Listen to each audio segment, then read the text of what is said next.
Hello, good morning, नमस्कार। आप सभी का स्वागत है पावर ऑफ नॉलेज लीगल में। आपका स्वागत है मेरे इस चैनल पर।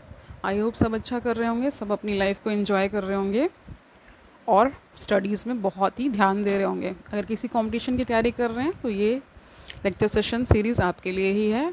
और अगर वैसे भी आप ज्ञान में रुचि रखते हैं तो आपको ये देखना ही चाहिए।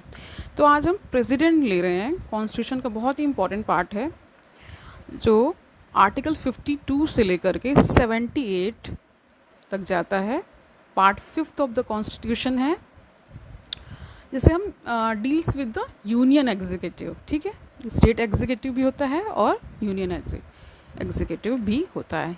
Union executive president, state executive governor. ठीक है, तो union executive consist of the president, vice president, prime minister and council of ministers and attorney general of India. ठीक है, president is the head of the Indian state. He is the first citizen of India and acts as the symbol of unity, integrity and solidarity of the nation. ठीक है, first citizen of India होगा, पहला नागरिक जिसे कहा गया है। किसको कहा गया है? प्रेसिडेंट, ऑनरेबल प्रेसिडेंट को कहा गया है। तो प्रेसिडेंट का जो इलेक्शन होता है वो डायरेक्टली नहीं होता, इनडायरेक्टली इलेक्शन होता है। और ये इनडायरेक्टली इलेक्शन में कौन सी बॉडी होती है? एक इलेक्टोरल कॉलेज होता है। उसका क्या क्या, उसमें क्या क्या पार्ट्स हैं, यानी उसमें कौन कौन लोग इंक्लूडेड हैं, कौन सी बॉडीज़ इंक्लूडेड हैं, तो वो जानते हैं।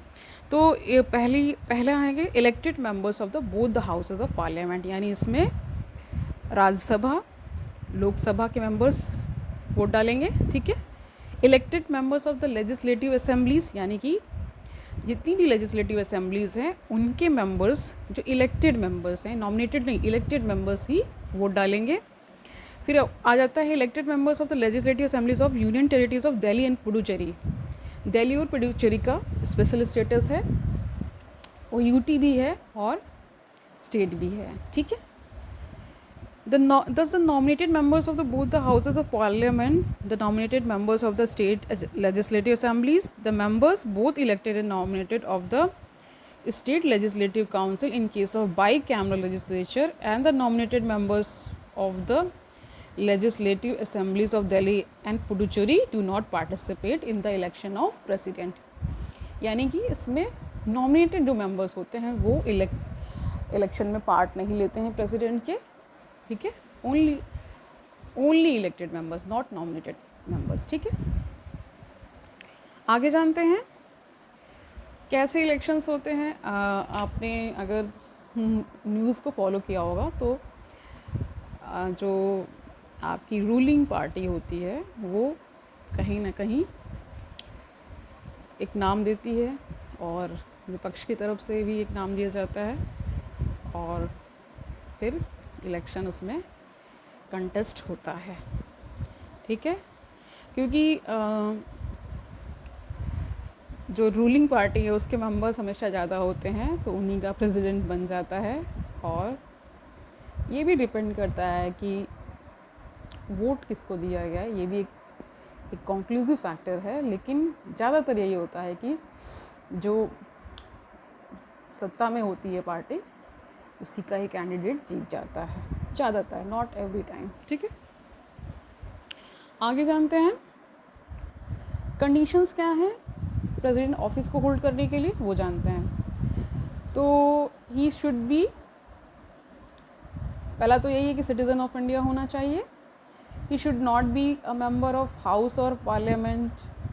ठीक है, आइदर हाउस ऑफ पार्लियामेंट, यानी आइदर हाउस का मतलब होता है राज्यसभा एंड लोकसभा, तो उसका मेंबर नहीं होना चाहिए। If any such person is elected as president, he is deemed to have vacated his seat in the house.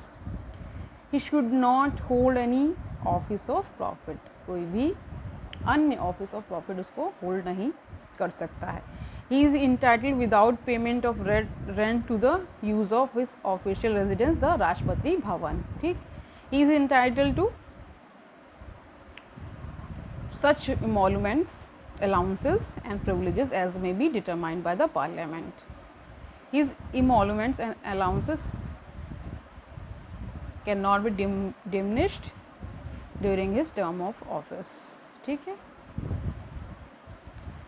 Term impeachment and vacancy. तो आप सभी को पता है कि प्रेसिडेंट का इलेक्शन 5 साल के लिए होता है, 5 साल के लिए इलेक्ट होता है।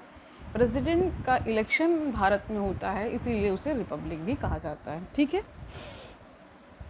अब जानते हैं कि ये भी आपको पता है कि 5 साल से ज़्यादा ऑफिस होल्ड नहीं कर सकता है प्रेसिडेंट, उससे पहले ही इलेक्शंस कराने होते हैं, और इलेक्शंस कंटेस्ट होते ही जो भी नया आता है तो पुराने वाले को छोड़ना पड़ता है राष्ट्रपति भवन, और नया will join the Rashtrapati Bhavan.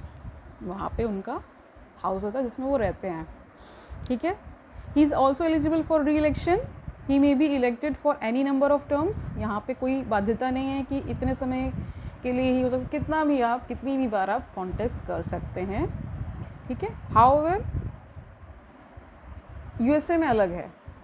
USA में क्या है कि a person can not be elected to the office of the president more than twice. 2 बार से ज़्यादा वहाँ पे नहीं कोई एक इंसान बन सकता है, लेकिन इंडिया में ऐसा प्रोविज़न नहीं है।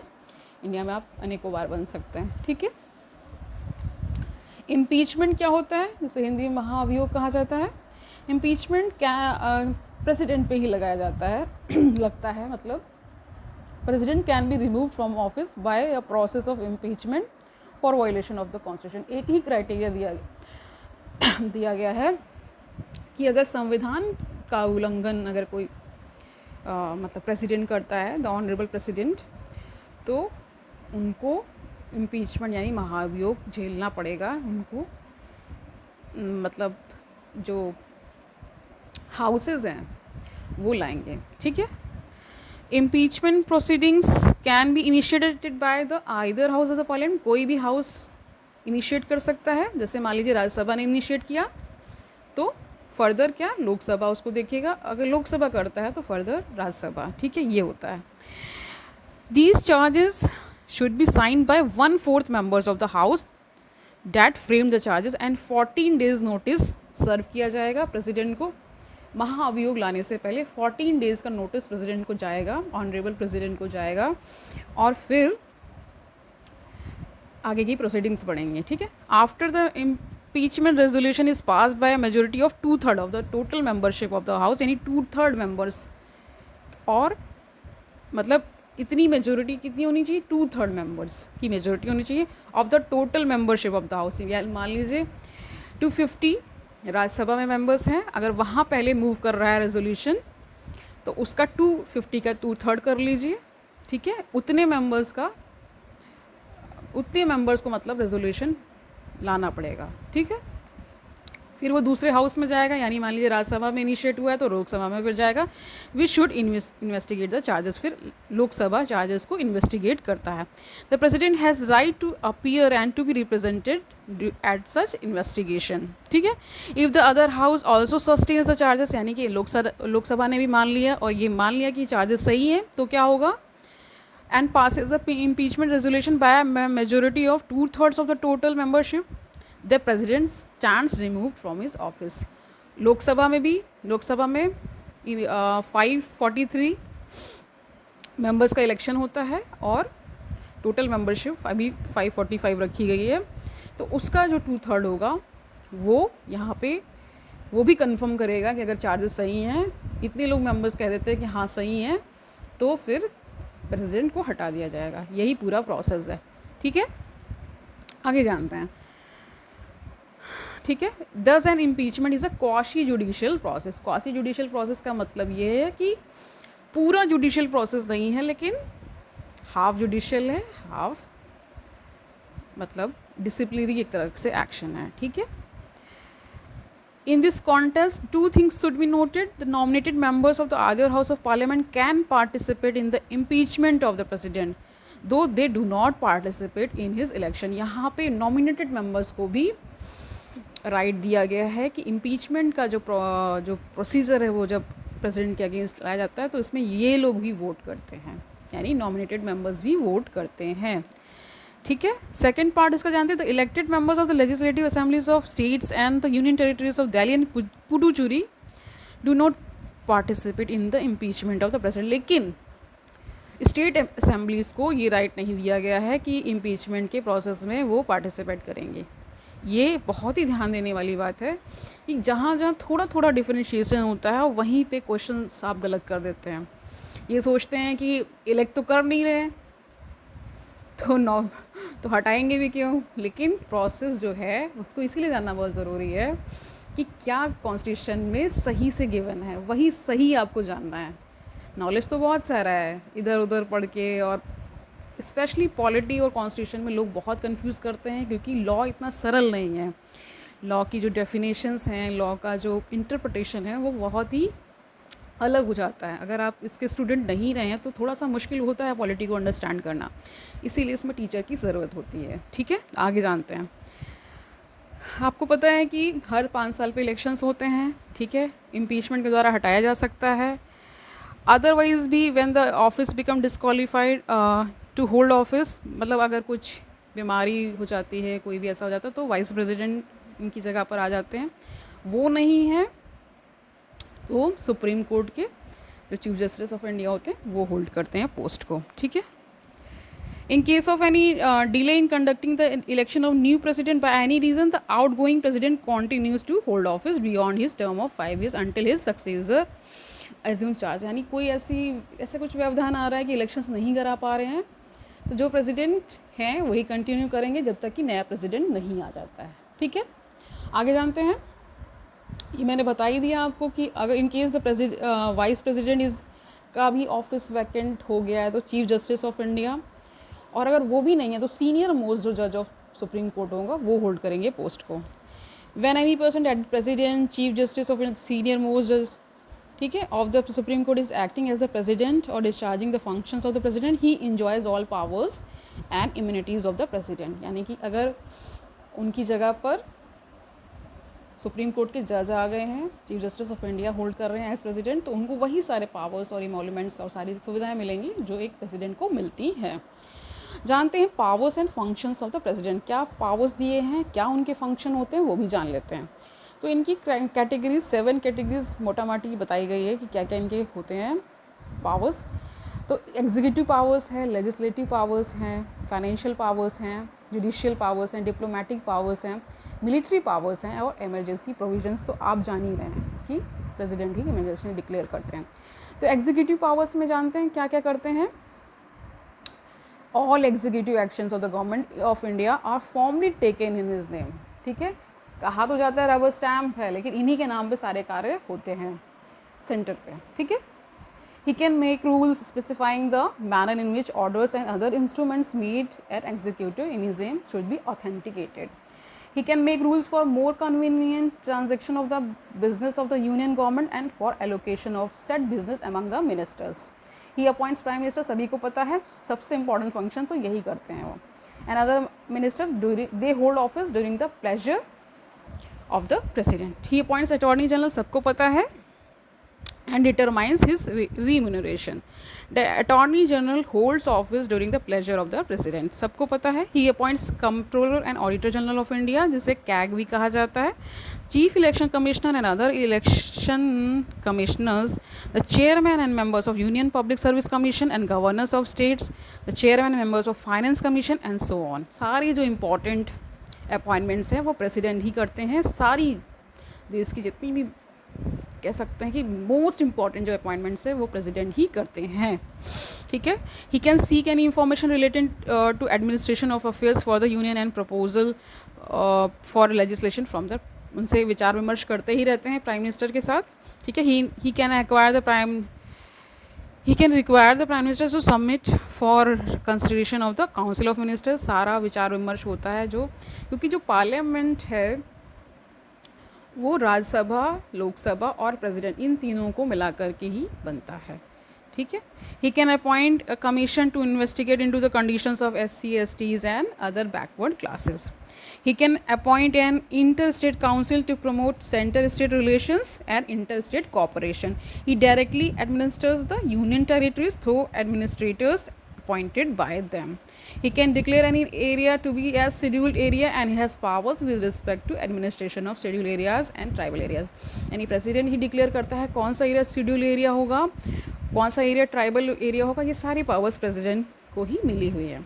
लेजिस्लेटिव पावर्स में जानते हैं, he can summon and prorogue the parliament and can dissolve the Lok Sabha. He can summon a joint sitting of the both the houses of parliament which is presided over by the speaker to the Lok Sabha. यानी कि अगर कोई bill के ऊपर कोई भी गतिरोध आ जाता है, कोई भी समस्या आ जाती है, तो जॉइंट सिटिंग भी कॉल कर सकता है प्रेसिडेंट, लेकिन उसको चेयर करते हैं आपके speaker.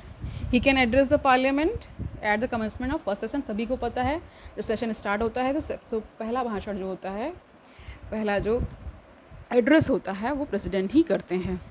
He can send messages to the houses of parliament whether with respect to bill pending in the parliament और अदरवाइज। मैसेज भी सेंड करते रहते हैं, अगर कोई बिल पार्लियामेंट में पेंडिंग है तो कर सकते हैं, अदरवाइज भी कर सकते हैं, कोई भी बात विचार विमर्श चलता रहता है। He can appoint any member of the Lok Sabha to preside over its proceedings when the offices of both the speaker and deputy speaker fall vacant. कोई भी वैकेंसी होती है तो उन्हीं के पास पावर है। हाउस में अगर कोई vacancy like Lok Sabha speaker, deputy speaker नहीं है तो वो सीनियर मोस्ट को कह सकते हैं कि आप चेयर करें। ठीक है। He nominates 12 members of the Rajya Sabha, ठीक है, from amongst person having special knowledge और practical experience in literature, science, art and social service. He can nominate 2 members to the Lok Sabha from Anglo Indian community. अब ये नहीं होता है, ठीक है। He decides on questions as to disqualifications of the members of the parliament in consultation with the election commission। अगर किसी member of parliament का disqualification होना है, उनको disqualify किया जा रहा है, तो वो election commission से consult करते हैं और further decision लेते हैं। His prior recommendation or permission is needed to introduce any type of certain types of bills, जैसे कि a bill involving expenditure from the consolidated fund of India और bill for the alteration of boundaries of states और creation of a new state। अगर कोई नया राज्य बनाना है, ठीक है, कुछ भी expenditure consolidated fund of India से जा रहा है, कुछ भी खर्च हो रहा है वहाँ से, तो उनका प्रायर रिकमेंडेशन ज़रूरी होता है, यानी प्रेसिडेंट प्रायरली रिकमेंड करेंगे तभी ऐसा पॉसिबल होगा, ठीक है। फाइनेंशियल पावर्स में आप जानते हैं, money bills can be introduce in the parliament only with prior recommendation. इन्हीं के रिकमेंडेशंस पे ही होता है, ठीक है। He causes to be laid with before the parliament the annual financial statement, यानी जो बजट आता है उसमें भी इनका बहुत बड़ा रोल होता है ये, ठीक है। No demand for a grant can be made except on, अगर कोई डिमांड कोई क्रिएट होनी है बिल पर, कोई भी अपनी सारी प्रोसीडिंग्स अगर आप थोड़ा सा वॉच करेंगे, जो चैनल्स हैं संसद के, उनमें जब आप पढ़ेंगे और थोड़ा सा देखेंगे तब आपको थोड़ा सा क्लैरिटी आएगी। सिर्फ बुकिश नॉलेज से क्लैरिटी नहीं आती है जब तक आप उसका कुछ प्रैक्टिकल नहीं देख लेते हैं, ठीक है। He can make advances out of the contingency fund होता है, यानी कि जब कोई देश में कोई भी आपदा आ जाती है तो एक कंटीजेंसी फंड भी रखा गया है, तो वहाँ से भी अगर पैसा खर्च होना है तो वही करते हैं, प्रेसिडेंट ही करते हैं। ही कॉन्स्टिट्यूट अ फाइनेंस कमीशन, हर 5वें साल एक फाइनेंस कमीशन कॉन्स्टिट्यूट होता है। बजट तो हर साल आता है, लेकिन फाइनेंस कमीशन हर 5वें साल पे होता है, तो यही प्रेसिडेंट का ही काम है कि ऐसा करें वो। जुडिशियल पावर्स में आप जानते हैं कि he appoint the chief justice and जजेस of supreme court and high courts, उन्हीं का सारे इंपॉर्टेंट अपॉइंटमेंट्स प्रेसिडेंट ही करते हैं। He can seek advice from the supreme court on any question of fact और लॉ, ठीक है। कोई भी क्वेश्चन ऑफ फैक्ट और क्वेश्चन ऑफ लॉ होगा तो प्रेसिडेंट किससे एडवाइस सीक कर सकते हैं? सुप्रीम कोर्ट से कंसल्ट कर सकते हैं, ठीक है। However the advice tendered by the supreme court is not binding on the president. इसमें भी बहुत सारे चेंजेस हुए, कभी कहा गया कि बाइंडिंग होगा, कभी कहा गया बाइंडिंग नहीं होगा। इसमें भी मतलब with days with new developments changes होते रहते हैं।